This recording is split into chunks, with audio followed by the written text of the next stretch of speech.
India KRPA 1110 AM ਦੇ ਸਰੋਤਿਆਂ ਨੂੰ ਸੁਖਜੀਤ ਮਾਂਗਟ ਵੱਲੋਂ ਸਤਿ ਸ਼੍ਰੀ ਅਕਾਲ।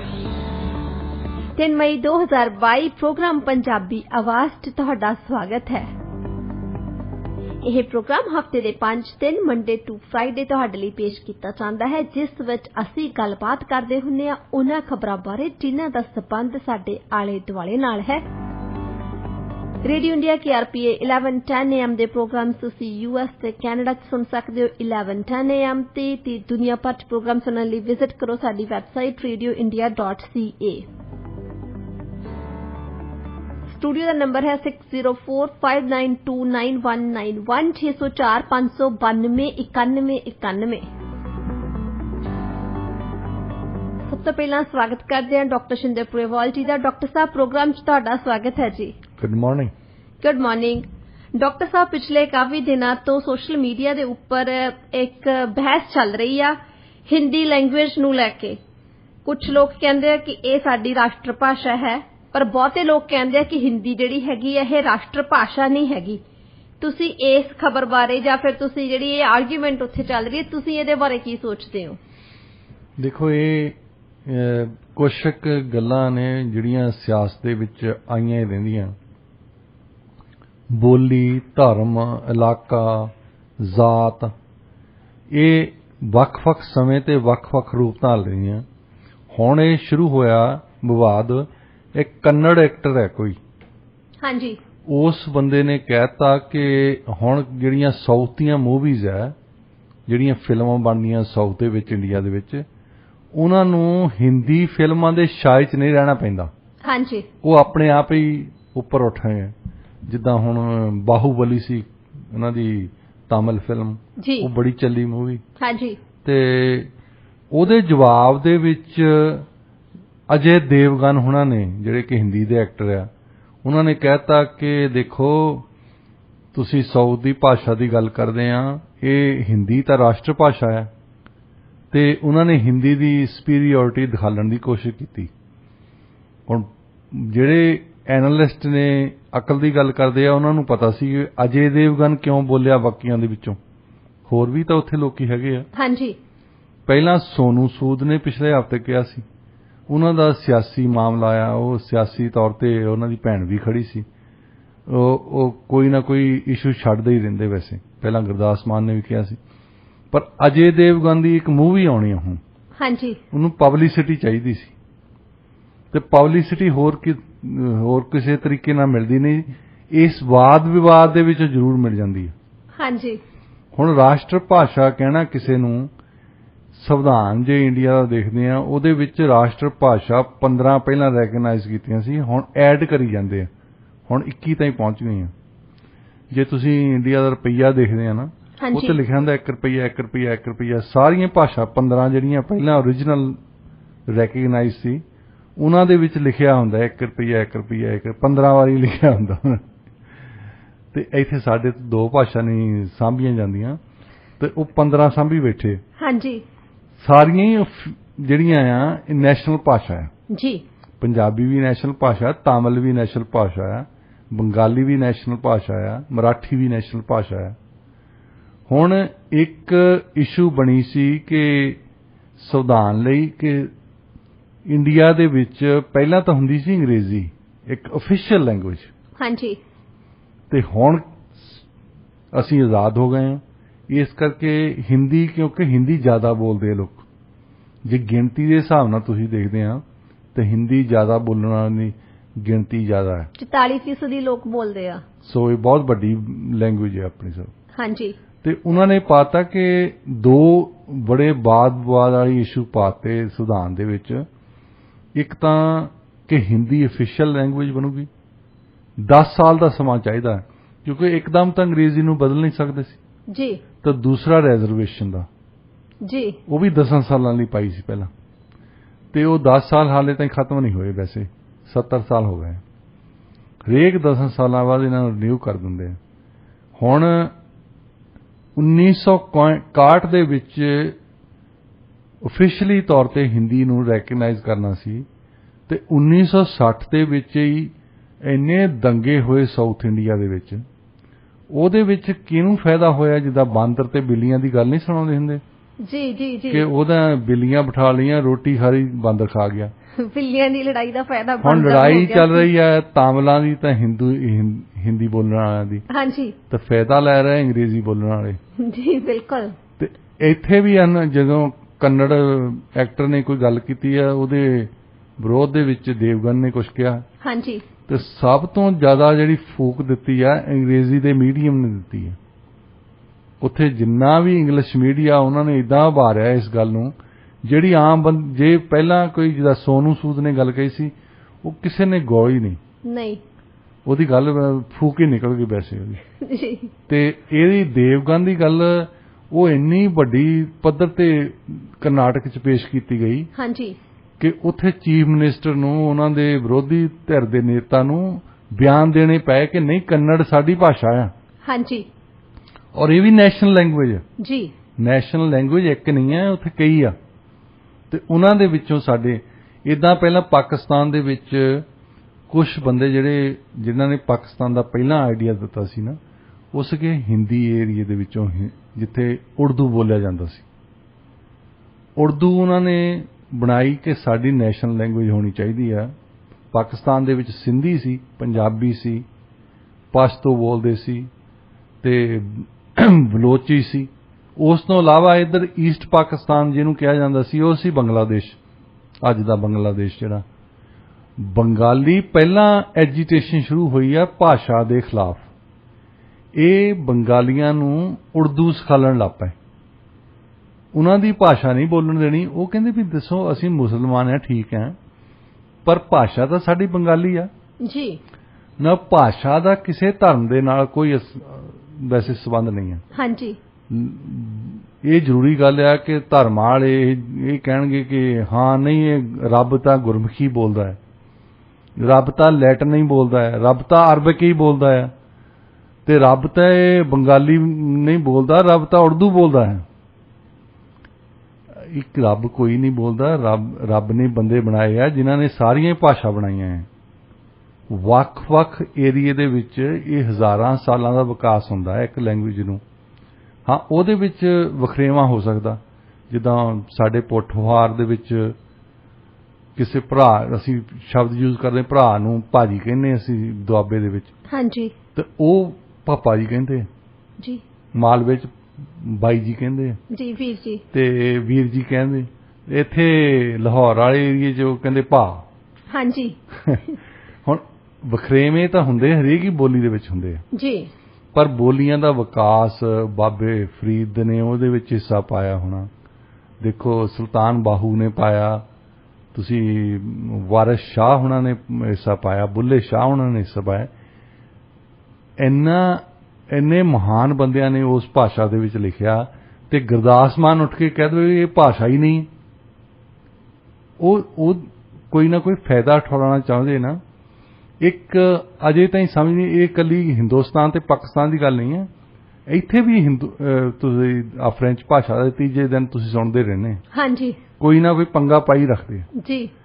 ਸਿੱਧੀ ਗੱਲ ਜਿਹੜੀ ਆ, ਜਿਹਨੂੰ ਸਿਆਸਤ ਤੋਂ ਅਲੱਗ ਕੀਤਾ ਜਾਵੇ ਨਾ ਭਾਸ਼ਾ ਨੂੰ, ਤੇ ਤੁਸੀਂ ਆਪਣੀ ਮਾਂ ਦਾ ਸਤਿਕਾਰ ਕਰਦੇ ਹੋ ਜੀ, ਤੇ ਆਪਣੇ ਜੇ ਦੂਸਰਿਆਂ ਦੀਆਂ ਮਾਵਾਂ ਦੇ ਪੈਰੀਂ ਹੱਥ ਲਾ ਦਿੰਦੇ ਤਾਂ ਕੋਈ ਮਾੜੀ ਗੱਲ ਨਹੀਂ ਜੀ, ਬਲੈਸਿੰਗਸ ਮਿਲ ਜਾਂਦੀਆਂ। ਬਲੈਸਿੰਗ ਮਿਲ, ਤੁਸੀਂ ਕਿਸੇ ਦੀ ਮਾਂ ਦੇ ਪੈਰੀਂ ਹੱਥ ਲਾਓਗੇ ਤਾਂ ਉਹ ਤੈਨੂੰ ਆਸ਼ੀਰਵਾਦ ਹੀ ਦਿੰਦੀ ਹੈ। ਹਾਂਜੀ, ਇਸੇ ਤਰ੍ਹਾਂ ਜੇ ਤੁਸੀਂ ਦੂਜੀਆਂ ਮਾਵਾਂ ਦੇ ਪੈਰੀਂ ਹੱਥ ਲਾਉਂਦੇ ਆ, ਆਪਣੀ ਤੇ ਲੱਤਾਂ ਮਾਰਨੀਆਂ ਬੰਦ ਕਰ ਦਿਓ ਜੀ। ਬਿਲਕੁਲ ਸਹੀ ਕਿਹਾ ਤੁਸੀਂ ਡਾਕਟਰ ਸਾਹਿਬ।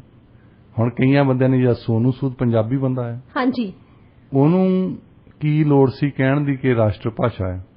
ਰਾਸ਼ਟਰ ਭਾਸ਼ਾ ਪੰਜਾਬੀ ਨਹੀਂ, ਰਾਸ਼ਟਰ ਭਾਸ਼ਾ ਬੰਗਾਲੀ ਨਹੀਂ ਹੈ, ਮਰਾਠੀ ਵੀ ਆ, ਗੁਜਰਾਤੀ ਵੀ ਆ। ਹੁਣ ਜਿਹਨੂੰ ਹਿੰਦੀ ਬੈਲਟ ਕਿਹਾ ਜਾਂਦਾ, ਉਹਦੇ ਵਿੱਚ ਵੀ ਵੱਖ-ਵੱਖ ਡਾਇਲੈਕਟ ਆ, ਵੱਖ-ਵੱਖ ਭਾਸ਼ਾਵਾਂ ਨੇ। ਮਾਈਥਿਲੀ ਆ, ਭੋਜਪੁਰੀ ਆ, ਰਾਜਸਥਾਨੀ ਆ, ਹਰਿਆਣਵੀ ਆ। ਵੱਖ-ਵੱਖ ਏਰੀਏ ਦੇ ਵਿੱਚ ਤੁਸੀਂ ਜਾਂਦੇ ਆ, ਵੱਖ-ਵੱਖ ਡਾਇਲੈਕਟ ਬੋਲਦੇ ਆ ਉਹ ਹਿੰਦੀ ਦੇ, ਜਿਹਨੂੰ ਹਿੰਦੀ ਅਸੀਂ ਕਹਿੰਦੇ ਹਾਂ। ਹਾਂਜੀ, ਬਾਕੀ ਜਿਹੜੀਆਂ ਨਾਰਥ ਇੰਡੀਆ ਦੀਆਂ ਲੈਂਗੁਏਜ ਆ, ਉਹ ਤੁਹਾਨੂੰ ਸਮਝ ਆ ਜਾਂਦੀਆਂ ਵੈਸੇ, ਕਿਉਂਕਿ ਸਾਰੀਆਂ ਦਾ ਬੇਸ ਹੈ ਸੰਸਕ੍ਰਿਤ। ਹਾਂਜੀ, ਸਾਊਥ ਇੰਡੀਆ ਦੀਆਂ ਸਾਡੇ ਤੋਂ ਵੱਖਰੀਆਂ ਨੇ ਜੀ। ਇਹ ਤੇ ਕੋਈ ਲੜਾਈ ਪਾਉਣ ਦੀ ਲੋੜ ਨਹੀਂ ਹੈ, ਇਹ ਤੇ ਕੋਈ ਤੀਲੀਆਂ ਲਾਉਣ ਦੀ ਲੋੜ ਨਹੀਂ ਹੈ। ਪਰ ਅਜੇ ਤੱਕ ਦਿਮਾਗ ਦੇ ਵਿੱਚ ਇਹ ਨਹੀਂ ਗੱਲ ਸਮਝ ਆਈ ਕਿ ਅਸੀਂ ਕਿਸੇ ਗੱਲ ਨੂੰ ਸੁਪੀਰੀਅਰ ਕਹਿਣਾ, ਕਿਸੇ ਨੂੰ ਇਨਫੀਰੀਅਰ ਕਹਿਣਾ, ਇਹ ਗੱਲ ਗਲਤ ਹੈ। ਹਾਂਜੀ, ਇਨਸਾਨ ਜਿਹੜਾ ਹੈ, ਇਨਸਾਨ ਤਾਂ ਇਨਸਾਨ ਹੀ ਹੈ ਨਾ। ਉਹਦੇ ਵਿੱਚ ਵੀ ਅਸੀਂ ਸੋਚਦੇ ਹਾਂ ਕਿ ਮੈਂ ਦੂਜਿਆਂ ਨਾਲੋਂ ਉੱਚਾ ਹਾਂ। ਕਿਸੇ ਤਰੀਕੇ ਕੋਈ ਤਰੀਕਾ ਲੱਭੀਏ ਜਿਹਦੇ ਨਾਲ ਮੈਂ ਸਾਬਤ ਕਰਾਂ ਵੀ ਮੈਂ ਬਾਕੀਆਂ ਨੂੰ ਵਾਕਈ ਵਧੀਆ ਬੰਦਾ ਹਾਂ। ਨਹੀਂ, ਦਿਮਾਗ ਉੱਡਾ ਹੀ ਹੈ ਸਾਰਿਆਂ ਦਾ। ਜੀ ਡਾਕਟਰ ਸਾਹਿਬ, ਤੁਸੀਂ ਬਿਲਕੁਲ ਸਹੀ ਕਿਹਾ। ਸਾਰੀਆਂ ਭਾਸ਼ਾਵਾਂ ਦਾ ਸਤਿਕਾਰ ਕਰਨਾ ਚਾਹੀਦਾ, ਵਿੱਚ ਇਹ ਤਾਂ ਲੈ ਕੇ ਨਹੀਂ ਆਉਣਾ ਚਾਹੀਦਾ ਹੈ ਕਿ ਉਹ ਸੁਪੀਰੀਅਰ ਆ ਜਾਂ ਫਿਰ ਕੋਈ ਹੋਰ ਬੰਦਾ ਉਹਦੇ ਨਾਲੋਂ ਘੱਟ ਆ। ਹੈਲਥ ਕੇਅਰ ਦੀ ਗੱਲ ਕਰਦੇ ਆ, ਹਜ਼ਾਰਾਂ ਦੀ ਗਿਣਤੀ 'ਚ ਪੇਸ਼ੈਂਟ ਦਰਦ ਵਿੱਚੋਂ ਲੰਘ ਰਹੇ ਆ। ਬੈਕਲੌਗ ਬਹੁਤ ਆ ਸਰਜਰੀਜ਼ ਦਾ, ਸਟਾਫ ਦੀ ਘਾਟ ਆ, ਹਸਪੀਟਲਸ ਦੇ ਵਿੱਚ ਬੈੱਡਸ ਦੀ ਘਾਟ ਆ, ਤੇ ਹੁਣ ਤਾਂ ਸਰਜਨਸ ਨੇ ਵੀ ਰੌਲਾ ਪਾਉਣਾ ਸ਼ੁਰੂ ਕਰ ਦਿੱਤਾ ਕਿ ਸਰਜੀਕਲ ਕ੍ਰਾਈਸਿਸ ਆਇਆ ਹੋਇਆ। ਤੁਸੀਂ ਕੀ ਸੋਚਦੇ ਹੋ ਇਸ ਬਾਰੇ? ਮੇਰਾ ਖਿਆਲ NDP ਦੀ ਸਰਕਾਰ ਤੋਂ ਬਿਨਾਂ ਸਾਰਿਆਂ ਨੂੰ ਪਤਾ। ਹਾਂਜੀ, ਬਿਲਕੁਲ। ਇੰਡੀਅਨ ਫੋਰਨ ਸਰਵਿਸ ਵਾਲੇ ਇੱਕ ਉਹਨਾਂ ਦਾ ਜੋਕ ਆ, ਉਹ ਕਹਿੰਦੇ ਕਿ ਸਾਡੇ ਸਾਰਿਆਂ ਨੂੰ ਪਤਾ ਹੁੰਦਾ ਵੀ ਫਲਾਨੀ ਚੀਜ਼ ਹੋ ਰਹੀ ਆ। ਸਾਡੀ ਜਿਹੜੀ ਇੰਡੀਆ ਦੀ ਖੁਫੀਆ ਏਜੰਸੀ ਆ, ਰॉ ਵਾਲਿਆਂ ਨੂੰ ਉਹਨਾਂ ਨੂੰ ਨਹੀਂ ਪਤਾ ਹੁੰਦਾ। ਤੇ ਉਹਨਾਂ ਦਾ ਜੋਕ ਹੈ ਵੀ ਇਸ ਗੱਲ ਬਾਰੇ ਸਾਰਿਆਂ ਨੂੰ ਪਤਾ ਸੀ, ਈਵਨ ਰॉ ਵਾਲਿਆਂ ਨੂੰ ਪਤਾ ਸੀ। ਤੇ ਇਸ ਗੱਲ ਬਾਰੇ ਮੇਰਾ ਖਿਆਲ ਅਜੇ ਵਿਕਟੋਰੀਆ ਤਾਈਂ ਖਬਰ ਪਹੁੰਚੀ ਨਹੀਂ ਲੱਗਦੀ। ਲੱਗਦਾ ਤਾਂ ਹੀ ਆ। ਹਰ ਰੋਜ਼ ਇਹਨਾਂ ਦੀ ਗੱਲ ਹਰ ਮੀਡੀਆ ਵਾਲੇ ਕਰਦੇ ਆ ਕਿਸੇ ਨਾ ਕਿਸੇ ਤਰੀਕੇ ਨਾਲ, ਔਰ ਐਗਜ਼ਾਮਪਲਸ ਦਿੰਦੇ ਆ। ਹਾਂਜੀ, ਇਹਦੇ ਵਿੱਚ ਉਹਨਾਂ ਨੇ ਨਰਸ ਦੀ ਐਗਜ਼ਾਮਪਲ ਇੱਕ ਦਿੱਤੀ ਆ ਜੀ। ਉਹਦੀ ਵਿਚਾਰੀ ਦੇ ਗੋਡੇ ਦੀ ਸਰਜਰੀ ਹੋਣੀ ਸੀ। 8300 ਤੋਂ ਵੱਧ ਗੋਡੇ ਦੀਆਂ ਸਰਜਰੀਜ਼ ਆ ਜਿਹੜੀਆਂ ਪੈਂਡਿੰਗ ਆ। ਹਾਂਜੀ, ਔਰ ਹਰ ਇੱਕ ਲਿਸਟ ਤੁਸੀਂ ਦੇਖ ਲਓ ਇਹਨਾਂ ਦੀ ਲਿਸਟ।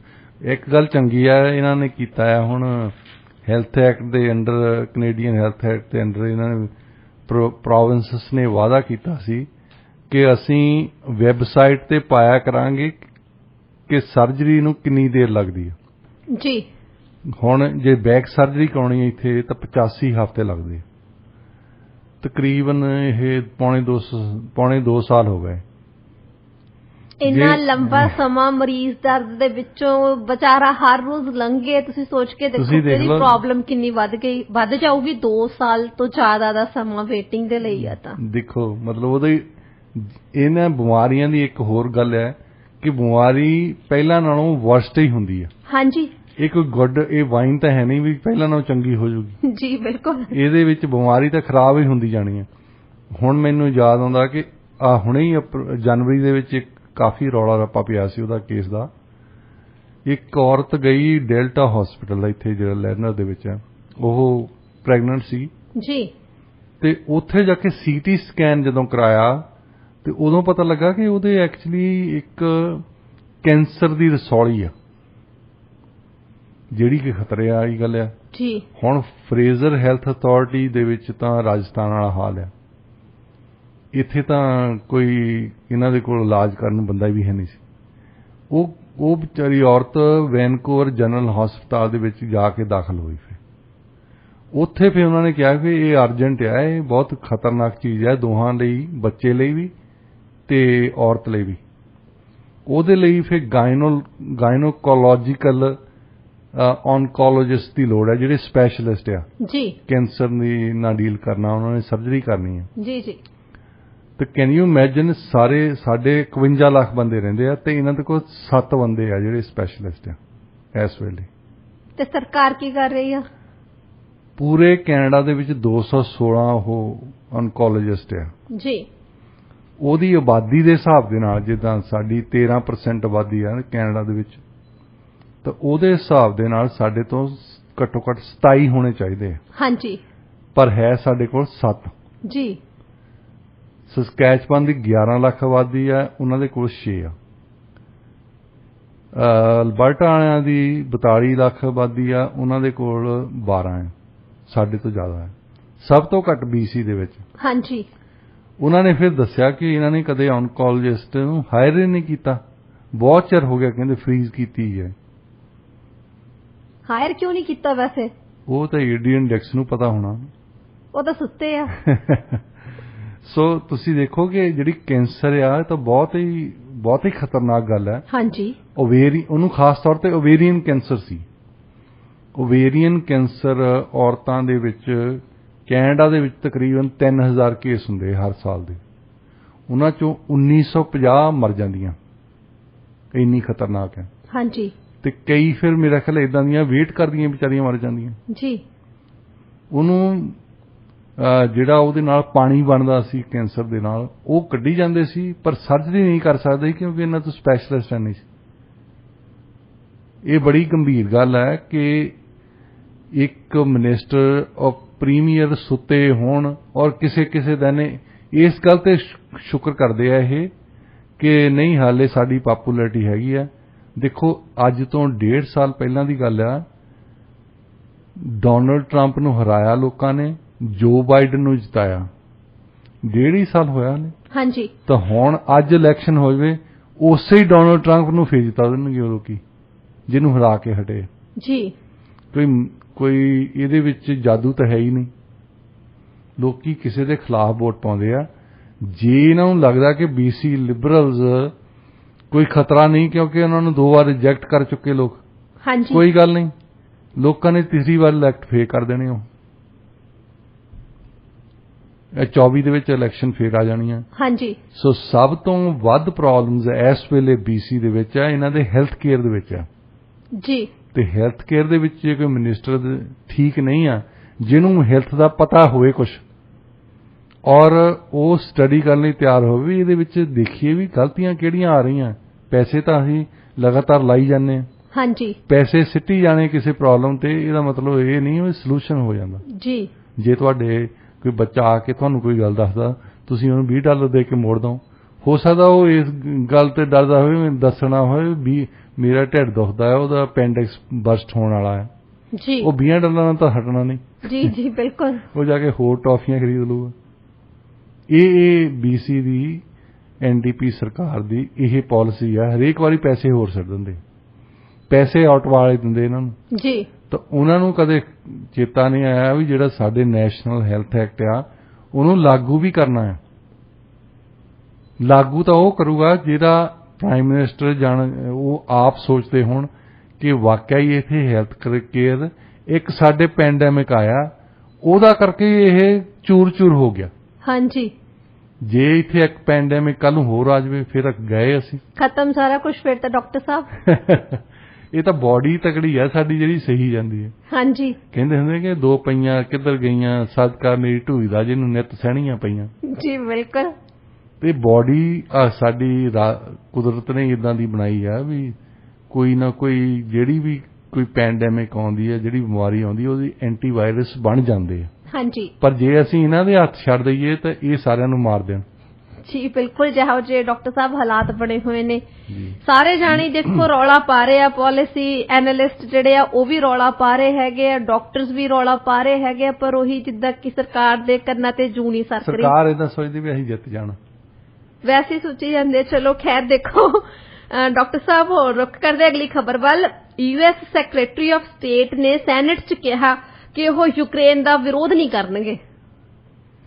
ਦੇਖੋ ਉਹਨਾਂ ਨੇ ਸੈਨੇਟ ਦੇ ਵਿੱਚ ਕਮੇਟੀ 'ਚ ਬੋਲਦਿਆਂ ਨੇ ਕਿਹਾ ਕਿ ਜੇ ਉਹ NATO ਨਹੀਂ ਜੁਆਇਨ ਕਰਨਾ ਚਾਹੁੰਦੇ ਤਾਂ ਅਸੀਂ ਸਹਿਮਤ ਹਾਂ, ਕਿਉਂਕਿ ਅਸੀਂ ਯੂਕਰੇਨ ਨੂੰ ਇਹ ਨਹੀਂ ਦੱਸਣਾ ਚਾਹੁੰਦੇ ਕਿ ਉਹ ਕੀ ਕਰਨ। ਪਹਿਲਾਂ ਪੰਗਾ ਕਿਉਂ ਪਾਇਆ ਸੀ? ਲੜਾਈ ਤਾਂ ਸਾਰੀ ਉੱਥੇ ਹੀ ਸ਼ੁਰੂ ਹੋਈ ਸੀ। ਜੇ ਇਹ NATO ਦੇ ਮੈਂਬਰ ਨਾ ਬਣਦੇ, ਮੈਂਬਰਸ਼ਿਪ ਐਪਲੀਕੇਸ਼ਨ ਨਾ ਕਰਦੇ ਤਾਂ ਫੇਰ ਤਾਂ ਇਸ਼ੂ ਹੀ ਨਹੀਂ ਸੀ। ਰਸ਼ੀਆ ਵਾਲਿਆਂ ਦੀਆਂ ਟਰੂਪਸ ਆਉਣੀਆਂ ਹੀ ਨਹੀਂ ਸੀ ਉੱਥੇ। ਜੀ। ਤੇ ਹੁਣ ਕਹਿ ਰਹੇ ਆ, ਉਹ ਉਸੇ ਦਿਨ ਦੇ ਜ਼ੈਲੈਂਸਕੀ ਕਹਿ ਰਹੇ ਆ ਜਿਸ ਦਿਨ ਦੀਆਂ ਰਸ਼ੀਅਨ ਟਰੂਪਸ ਆਈਆਂ ਨੇ ਕਿ ਅਸੀਂ NATO ਦੇ ਮੈਂਬਰ ਨਹੀਂ ਬਣਦੇ। ਹੁਣ US ਵਾਲਿਆਂ ਨੇ ਵੀ, ਜਿਹੜੇ NATO ਦੇ ਬਾਪ ਹੈ ਕਹਿ ਲਓ, ਜੀ, ਹੁਣ ਇਹਨਾਂ ਨੇ ਵੀ ਕਹਿਤਾ ਵੀ ਕੋਈ ਗੱਲ ਨਹੀਂ, ਤੁਸੀਂ ਨਹੀਂ ਬਣਨਾ ਤਾਂ ਨਾ ਬਣੋ, ਸਾਨੂੰ ਕੋਈ ਪ੍ਰੋਬਲਮ ਨਹੀਂ, ਸਾਨੂੰ ਕੋਈ ਪ੍ਰੋਬਲਮ ਨਹੀਂ। ਹੁਣ ਇਸ਼ੂ ਆਈ ਹੈ ਵੀ ਪੁਟਿਨ ਨੇ 2-3 ਮੰਗਾਂ ਹੋਰ ਰੱਖ ਦਿੱਤੀਆਂ। ਜੀ। ਜੇ ਤਾਂ ਪਹਿਲਾਂ ਹੀ ਹੁੰਦੀ ਹੈ, NATO ਦੀ ਪਹਿਲਾਂ ਗੱਲ ਚੱਲਦੀ ਸੀ ਕਿ NATO ਵਾਲੇ ਆ ਦੋ ਗੱਲਾਂ ਬਹੁਤ, ਦੂਸਰੀ ਤਾਂ ਚਲੋ ਉਹਨਾਂ ਦੀ ਅੰਦਰੂਨੀ ਗੱਲ ਹੈ ਕਿ ਨਾਜ਼ੀ ਐਲੀਮੈਂਟਸ ਬਹੁਤ ਨੇ ਉੱਥੇ। ਉਹਨਾਂ ਨੇ ਨਾਜ਼ੀਜ਼ ਨੇ ਇੱਕ ਬਟਾਲੀਅਨ ਖੁਦ ਬਣਾਈ ਸੀ, ਉਹਨੂੰ ਯੂਕਰੇਨੀਅਨ ਆਰਮੀ ਦੇ ਵਿੱਚ ਰਿਕਰੂਟ ਕਰ ਲਿਆ ਇਹਨਾਂ ਨੇ। ਉਹਨੂੰ ਕਹਿੰਦੇ ਈਜ਼ ਆਫ ਗੈਂਗ, ਤੇ ਉਹਦਾ ਕਰਕੇ ਹੀ ਰੌਲਾ ਰੱਪਾ ਪਿਆ ਸੀ। ਚਲੋ ਉਹ ਅੰਦਰੂਨੀ ਮਾਮਲਾ ਉਹਨਾਂ ਦਾ। ਜਿਹੜੀ ਵੱਡੀ ਗੱਲ ਸੀ ਉਹ ਸੀ ਨੇਟੋ ਦੀ ਮੈਂਬਰਸ਼ਿਪ ਜੀ। ਹੁਣ ਖੁਦ ਵੀ ਉਹ ਕਹਿ ਰਹੇ ਆ, ਖੁਦ ਇਹ ਵੀ ਕਹਿ ਰਹੇ ਆ, ਫਿਰ ਵੀ ਲੜਾਈ ਜਿਹੜੀ ਖਤਮ ਕਰਨ ਦੀ ਗੱਲ ਨਹੀਂ ਕਰਦੇ। ਇੰਨੀ ਗੱਲ ਤਾਂ ਕਹਿਤੀ ਕਿ ਠੀਕ ਹੈ ਉਹ ਨੇਟੋ ਨਾ ਜੁਆਇਨ ਕਰਨ, ਪਰ ਨਾਲ ਦੀ ਨਾਲ ਹੀ ਬਾਈਡਨ ਨੂੰ ਅਜੇ ਵੀ ਆਸ ਹੈ ਕਿ ਜੇ ਅਸੀਂ ਇਤਿਹਾਸ ਦੇ ਜਾਈਏ ਸ਼ਾਇਦ ਮੇਰੀ ਪਾਪੂਲੈਰਿਟੀ ਵੱਧ ਜਾਵੇ। ਹਾਂਜੀ, ਤੇ ਇਹ ਵਧਣੀ ਨਹੀਂ ਕਦੇ ਵੀ। ਜੀ ਬਿਲਕੁਲ। ਉਹਨਾਂ ਦੀ ਜਿਹੜੀ ਇਕਨੋਮਿਕ ਅਪਰੂਵਲ ਰੇਟਿੰਗ ਆ ਉਹਦੇ ਤੋਂ ਵੀ ਪਰਦਾ ਚੁੱਕਿਆ ਗਿਆ ਜੀ। ਜੋ ਬਾਈਡਨ ਦੀ ਤੁਸੀਂ ਦੱਸ ਦਿਓ ਹੁਣ ਵੀ ਕੀ ਸਾਹਮਣੇ ਆਇਆ। ਦੇਖੋ ਲੋਕਾਂ ਨੂੰ ਸਵਾਲ ਪੁੱਛਦੇ ਆ ਕਿ ਇਕਨੋਮੀ ਨੂੰ ਠੀਕ ਹੈਂਡਲ ਕਰ ਰਿਹਾ ਹੈ ਪ੍ਰੈਜ਼ੀਡੈਂਟ। ਹਾਂਜੀ, ਉਹਨਾਂ ਬਾਰੇ ਤੇ ਜਿਹੜਾ ਰਿਜ਼ਰਵ ਬੈਂਕ ਦਾ ਚੇਅਰਮੈਨ ਹੈ ਉਹਦੇ ਬਾਰੇ ਸਵਾਲ ਪੁੱਛਿਆ। ਲੋਕਾਂ ਨੂੰ ਬਿਲਕੁਲ ਭਰੋਸਾ ਨਹੀਂ ਇਹਨਾਂ ਦੋਹਾਂ ਜਾਣਾਂ ਤੇ। ਉਹ ਕਹਿੰਦੇ ਕਿ ਰਿਜ਼ਰਵ ਬੈਂਕ ਇਸ ਹਫ਼ਤੇ ਦੇ ਵਿੱਚ ਇੱਕ ਵਾਰ ਫੇਰ ਇੰਟਰਸਟ ਰੇਟ ਤਾਂ ਨੂੰ ਕਰ ਰਿਹਾ ਹੈ। ਹਾਂਜੀ, ਅੱਛਾ, ਇੱਕ ਪਾਸੇ ਤਾਂ ਉਹ ਮੰਨਿਆ ਕਿ ਉਹ ਇਨਫਲੇਸ਼ਨ ਨੂੰ ਰੋਕਣ ਲਈ ਇੱਕ ਤਰੀਕਾ ਆ ਜੀ, ਪਰ ਉਹ ਸਾਰੇ ਤਰੀਕੇ ਨਹੀਂ ਆ। ਸਾਰੇ ਹੋਰ ਵੀ ਤਰੀਕੇ ਹੁੰਦੇ ਆ। ਸਪਲਾਈ ਵਧਾ ਦਿਓ ਜੀ, ਵੇਜਸ ਵੀ ਵਧਾ ਦਿਓ। ਵੇਜਸ ਦੀ ਤਾਂ ਕੋਈ ਗੱਲ ਹੀ ਨਹੀਂ ਕਰਦਾ, ਉਹਨਾਂ ਦੀ ਕੋਈ ਗੱਲ ਹੀ ਨਹੀਂ ਕਰਦਾ। ਤੁਸੀਂ ਹੋਰ ਤਰੀਕੇ ਵੀ ਲੜਾਈ ਜਦੋਂ ਜੇ ਉਹ ਉੱਥੇ ਖਤਮ ਹੋਵੇ ਤਾਂ ਕਈਆਂ ਵਸਤਾਂ ਦੀਆਂ ਕੀਮਤਾਂ ਘਟ ਜਾਣੀਆਂ। ਹਾਂਜੀ, ਅੱਛਾ, ਉਹ ਨਹੀਂ ਘਟ ਕਰ, ਉਹ ਤੇ ਉਧਰ ਕੋਈ ਧਿਆਨ ਨਹੀਂ ਦੇ ਰਿਹਾ। ਇੱਕ ਸਿਰਫ ਤੇ ਸਿਰਫ ਇੰਟਰਸਟ ਰੇਟ ਚੱਕੀ ਜਾਣਾ। ਜਿਹਨਾਂ ਲੋਕਾਂ ਨੇ ਲਈ ਆ ਮੌਰਗੇਜ, ਉਹਨਾਂ ਨੇ ਜੇ ਰਿਨਿਊ ਕਰਾਉਣੀ ਹੁੰਦੀ ਆ ਆਪਣੀ ਮੌਰਗੇਜ ਦੀ ਤਾਂ ਉਹਨਾਂ ਦੀਆਂ ਪੇਮੈਂਟਸ ਇੱਕਦਮ ਵੱਧ ਜਾਂਦੀਆਂ। ਹਾਂਜੀ, ਤੇ ਉਹ ਦੁਖੀ ਹੋਏ, ਫਿਰ ਕਹਿੰਦੇ ਕਿ ਇਹ ਤੇ ਮੈਨੂੰ ਕੋਈ ਭਰੋਸਾ ਹੀ ਨਹੀਂ। ਇਹ ਬੰਦਾ ਇੱਕ ਸਿਰਫ ਤੇ ਸਿਰਫ ਇੰਟਰਸਟ ਰੇਟ ਹੀ ਵਧਾਉਂਦਾ ਹੈ। ਹਾਂਜੀ, ਵਿਆਜ ਦਰਾਂ ਵਧੀ ਜਾਂਦੀਆਂ, ਐਕਸਪੈਂਸਿਵ ਹੋਈਆਂ। ਪਹਿਲਾਂ ਤਾਂ ਆਲਾ ਦੁਆਲੇ ਵਾਲਾ ਵੈਸੇ ਹੀ ਮਹਿੰਗਾ ਹੁੰਦਾ ਸਭ ਕੁਝ। ਗਰੋਸਰੀ ਮਹਿੰਗੀ ਹੈ, ਹਾਊਸਿੰਗ ਮਹਿੰਗੀ ਹੈ, ਟਰਾਂਸਪੋਰਟੇਸ਼ਨ ਮਹਿੰਗੀ ਹੈ। ਹੁਣ ਕਾਰਾਂ ਦੀਆਂ ਕੰਪਨੀਆਂ ਵਾਲੇ ਤੁਸੀਂ ਡੀਲਰਸ਼ਿਪ ਤੇ ਜਾਓ, ਉਹ ਕਹਿੰਦੇ ਕਿ ਅਗਲੇ 2 ਸਾਲਾਂ ਤਾਂ ਇੱਦਾਂ ਹੀ ਰਹਿਣੀ ਹੈ ਕਿ ਨਵੀਂ ਕਾਰ ਇੰਨੀ ਜਲਦੀ ਨਹੀਂ ਮਿਲਣੀ ਤੁਹਾਨੂੰ। ਹਾਂਜੀ, ਇਹ ਪਹਿਲੀ ਵਾਰੀ ਹੋਇਆ, ਨਹੀਂ ਤਾਂ ਹਾਕਾ ਮਾਰਦੇ ਹੁੰਦੇ ਸੀ। ਜੀ ਬਿਲਕੁਲ ਡਾਕਟਰ ਸਾਹਿਬ, ਨਵੀਂ ਕਾਰ ਨਹੀਂ ਮਿਲਦੀ। ਦੱਸੋ, ਵੇਟਿੰਗ ਬਹੁਤ ਜ਼ਿਆਦਾ ਲੰਬੀ ਆ। ਤੇ ਇਹ ਸਾਡੇ ਹੁੰਦਾ ਸੀ ਪਹਿਲਾਂ ਸਕੂਟਰ ਬੁੱਕ ਕਰਾਇਆ ਕਿਸੇ ਨੇ, ਇਹ ਉਹ ਹਾਲਾਤ ਬਣੀ ਜਾਂਦੇ ਇੱਥੇ। ਹਾਂਜੀ, ਸੋ ਇਸ ਕਰਕੇ ਜਿਹੜੀ 에ਅਰ ਅਪਰੂਵਲ ਰੇਟਿੰਗ ਹੈ ਇਹ ਤੇ ਫਿਕਰ ਇਹਨਾਂ ਨੂੰ ਡੈਮੋਕ੍ਰੈਟਿਕ ਪਾਰਟੀ ਨੂੰ ਪਿਆ। ਇਹ ਨਹੀਂ ਹੈ ਵੀ ਟਰੰਪ ਨੂੰ ਲੋਕੀ ਬਹੁਤ ਚੰਗਾ ਸਮਝਦੇ ਆ। ਇਸ ਕਰਕੇ ਚੰਗਾ ਸਮਝਦੇ ਰਿਪਬਲਿਕਨਸ ਨੂੰ ਅੱਜ ਕਿ ਲੋਕੀ ਹਮੇਸ਼ਾ ਕਿਸੇ ਦੇ ਖਿਲਾਫ ਵੋਟ ਪਾਉਂਦੇ ਆ। ਹਾਂਜੀ, ਉਹ ਖਿਲਾਫ ਹੁਣ ਕਿਹਦੇ ਵੋਟ ਪਾਉਣਗੇ? ਜਿਹੜਾ ਪਾਵਰ ਦੇ ਵਿੱਚ। ਜੀ ਬਿਲਕੁਲ। ਹੁਣ ਦੋਏ ਸਦਨ ਜਿਹੜੇ ਕਾਂਗਰਸ ਦੇ ਆ ਉਹ ਡੈਮੋਕ੍ਰੈਟਿਕ ਪਾਰਟੀ ਦੇ ਹੱਥ 'ਚ ਆ, ਪ੍ਰੈਜ਼ੀਡੈਂਸੀ ਇਹਨਾਂ ਦੇ ਹੱਥ 'ਚ ਆ, ਤੇ ਆਉਣ ਵਾਲੀਆਂ ਚੋਣਾਂ ਦੇ ਵਿੱਚ ਕਮ ਸੇ ਕਮ ਇੱਕ ਸਦਨ ਇਹਨਾਂ ਦੇ ਹੱਥੋਂ ਜਾਂਦਾ ਲੱਗਣਾ। ਪਰ ਕਿਆਸ ਰਾਈ ਕਈ ਲਾ ਰਹੇ ਆ ਵੀ ਹੋ ਸਕਦਾ ਦੋਏ ਜਾਂਦੇ ਲੱਗਣ। ਹਾਂਜੀ ਡਾਕਟਰ ਸਾਹਿਬ, ਵੈਸੇ ਨਾ ਫੈਡਰਲ ਰਿਜ਼ਰਵ ਤੇ ਵੀ ਕਾਫੀ ਜ਼ਿਆਦਾ ਪ੍ਰੈਸ਼ਰ ਬਿਲਡ ਹੋਇਆ। ਫੈਡਰਲ ਰਿਜ਼ਰਵ ਤੇ ਇਹ ਹੈ ਵੀ ਤੁਸੀਂ ਸਿਰਫ ਤੇ ਸਿਰਫ ਇੱਕੋ ਹੀ ਪਾਲਿਸੀ ਜਿਹੜੀ ਇੰਟਰਸਟ ਰੇਟ ਆ, ਤਾਂ ਉਹਦਾ ਵੀ ਜਦੋਂ ਲੋਕਾਂ ਤੇ ਅਸਰ ਤਾਂ ਪੈਂਦਾ ਹੈ। ਜੇ ਤੁਸੀਂ ਲੋਨ ਲਏ ਆ, ਕਾਰ ਤੇ ਲਏ ਆ, ਘਰ ਤੇ ਲਏ ਆ, ਜਾਂ ਤੁਹਾਡੀ ਆਪਣੀ ਲਾਈਨ ਆਫ ਕ੍ਰੈਡਿਟ ਆ, ਉਹਦਾ ਇੰਟਰਸਟ ਰੇਟ ਵਧਣ ਦੇ ਨਾਲ ਤੁਹਾਡੀਆਂ ਪੇਮੈਂਟਸ ਵੱਧ ਜਾਂਦੀਆਂ। ਜੀ ਬਿਲਕੁਲ। ਤਾਂ ਉਹਨਾਂ ਵੀ ਤਾਂ ਲੋਕੀ ਖੁਸ਼ ਨਹੀਂ ਹੁੰਦੇ ਨਾ। ਹਾਂਜੀ, ਖੁਸ਼ ਕਰਨ ਵਾਲੀ ਤਾਂ ਕੋਈ ਵੀ ਗੱਲ ਹੈ ਨਹੀਂ ਗੀ। ਅੱਛਾ, ਬਹੁਤੀਆਂ ਗੱਲਾਂ ਦੇ ਵਿੱਚ ਇਹਨਾਂ ਦਾ ਕੋਈ ਹੱਥ ਹੈ ਨਹੀਂ। ਵੈਸੇ ਫ੍ਰੀ ਮਾਰਕੀਟ ਇਕਨੋਮੀ ਆ, ਇਹਦੇ ਵਿੱਚ ਪੋਲੀਟੀਸ਼ੀਅਨਸ ਦਾ ਬਹੁਤਾ ਹੱਥ ਨਹੀਂ ਹੁੰਦਾ। ਹਾਲਾਂਕਿ ਕੁਛ ਇੱਕ ਪਾਲਿਸੀਜ਼ ਜਿਹੜੀਆਂ ਕਰ ਸਕਦੇ ਆ, ਪਰ ਇਹਨਾਂ ਨੂੰ ਆਦਤ ਪਈ ਹੈ ਨਾ। ਇਹਨਾਂ ਨੇ ਜੇ ਕੋਈ ਚੰਗੀ ਗੱਲ ਆਪਣੇ ਆਪ ਹੀ ਹੁੰਦੀ ਆ, ਉਹ ਆਪਣਾ ਉਹਦਾ ਕ੍ਰੈਡਿਟ ਆਪਣੇ ਆਪ ਲੈਣਾ। ਉਹਨੂੰ ਕਹਿਣਾ ਮੈਂ ਕਰਾਇਆ, ਤੁਹਾਨੂੰ ਆ ਚਾਕਲੇਟ ਮਿਲੀ, ਮੈਂ ਦਿੱਤੀ ਆ। ਜੀ ਜੀ, ਰਾਈਟ। ਹੁਣ ਉਹ ਚਾਕਲੇਟ ਜਿਹੜੀ ਖਾਣੀ ਆ, ਉਹਦੇ ਨਾਲ ਜਿਹੜੀ ਕਰਤਨ ਆਉਂਦੀ ਆ, ਉਹਦਾ ਵੀ ਕ੍ਰੈਡਿਟ ਤੁਹਾਨੂੰ ਹੀ ਮਿਲਣਾ ਹੈ। ਜੀ ਬਿਲਕੁਲ, ਪ੍ਰੋਬਲਮ ਇਹ ਆ। ਹਾਂਜੀ ਡਾਕਟਰ ਸਾਹਿਬ, ਯੂਰਪ ਦੀਆਂ ਕੁਝ ਵੱਡੀਆਂ ਐਨਰਜੀ ਫਰਮਸ ਨੇ ਕ੍ਰੈਮਲਿਨ ਦੁਆਰਾ ਮੰਗੀ ਗਈ ਰਸ਼ੀਅਨ ਗੈਸ ਸਪਲਾਈ ਲਈ ਇੱਕ ਨਿਊ ਪੇਮੈਂਟ ਸਿਸਟਮ ਦੀ ਵਰਤੋਂ ਕਰਨ ਦੀ ਜਿਹੜੀ ਹੈਗੀ ਉਹ ਗੱਲਬਾਤ ਉਹ ਕਰ ਰਹੀਆਂ ਨੇ, ਯੋਜਨਾ ਬਣਾ ਰਹੀਆਂ ਨੇ। ਦੇਖੋ, ਜਿਸ ਦਿਨ ਦੀ ਲੜਾਈ ਸ਼ੁਰੂ ਹੋਈ ਆ, ਇੱਕ ਤਾਂ ਅਸੀਂ ਖਬਰਾਂ ਲੜਾਈ ਬਾਰੇ ਸੁਣਦੇ ਆ, ਦੂਸਰਾ ਸ਼ਬਦ ਸੈਂਕਸ਼ਨ, ਜਿਹਨੂੰ ਨਹੀਂ ਵੀ ਪਤਾ ਸੀ ਉਹਨੂੰ ਪਤਾ ਲੱਗ ਗਿਆ ਜੀ ਬਿਲਕੁਲ। ਸੈਂਕਸ਼ਨ ਕੀ ਹੁੰਦੇ ਆ। ਹਾਂਜੀ। ਸੈਂਕਸ਼ਨ ਲਾ ਦਿਓ ਜੀ ਉਹਨਾਂ ਦੀ, ਰਸ਼ੀਆ ਵਾਲਿਆਂ ਦੀ, ਉਹਨਾਂ ਨੂੰ ਕੋਈ ਚੀਜ਼ ਵੇਚੋ ਨਾ, ਉਹਨਾਂ ਤੋਂ ਕੋਈ ਲਓ ਨਾ। ਅੱਛਾ, ਫਿਰ ਹੌਲੀ ਹੌਲੀ ਪਤਾ ਲੱਗਦਾ ਵੀ ਦੇਸ਼ਾਂ ਵਾਲੇ ਕੀ ਕਰਦੇ ਆ, ਜਿਹੜੀ ਚੀਜ਼ ਇਹਨਾਂ ਨੂੰ ਲੋੜ ਹੁੰਦੀ ਆ ਉਹ ਲਈ ਜਾਂਦੇ ਆ, ਜਿਹੜੀ ਚੀਜ਼ ਇਹਨਾਂ ਨੇ ਵੇਚਣੀ ਆ ਉਹ ਵੇਚੀ ਜਾਂਦੇ ਆ, ਤੇ ਨਾਲ ਰੌਲਾ ਵੀ ਪਾਈ ਜਾਂਦੇ ਆ ਜੀ। ਫਿਰ ਦੇਖੋ, ਕਹਿੰਦੇ ਹੁੰਦੇ ਆ ਕਿ ਫਿਜ਼ਿਕਸ ਦਾ ਲਾਅ ਆ, ਜਿੰਨੀ ਜ਼ੋਰ ਨਾਲ ਤੁਸੀਂ ਗੇਂਦ ਕੰਧ 'ਚ ਮਾਰੋਗੇ ਉਨੀ ਜ਼ੋਰ ਨਾਲ ਵਾਪਸ ਆਉਂਦੀ ਹੈ। ਹਾਂਜੀ। ਤੁਸੀਂ ਤਾਂ ਇੱਕ ਪਾਸੇ ਸੋਚਦੇ ਆ ਵੀ ਸੈਂਕਸ਼ਨ ਅਸੀਂ ਏਦਾਂ ਲਾਉਣੇ ਆ, ਆਹ ਸਾਡੀ ਪਾਲਿਸੀ ਆ, ਤਾਂ ਮੋਹਰੇ ਰਸ਼ੀਆ ਵਾਲੇ ਵੀ ਤਾਂ ਬੰਦੇ ਹੀ ਆ, ਉਹ ਵੀ ਸੋਚਦੇ ਹੀ ਹੋਣੇ ਕੁਛ। ਹਾਂਜੀ।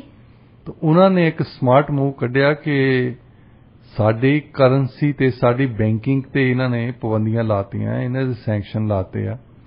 ਉਹਨਾਂ ਨੂੰ ਤੋੜਨ ਦਾ ਇੱਕ ਹੀ ਢੰਗ ਆ, ਉਹਨਾਂ ਨੇ ਕਰ ਦਿੱਤਾ ਕਿ ਜਿਹੜੀਆਂ ਗੈਸ ਤੇ ਆਇਲ ਦੀਆਂ ਜਿਹੜੀਆਂ ਪੇਮੈਂਟਸ ਦੇਣੀਆਂ ਸਾਨੂੰ ਰੂਬਲ ਦੇ ਵਿੱਚ ਕਰੋ ਜੀ।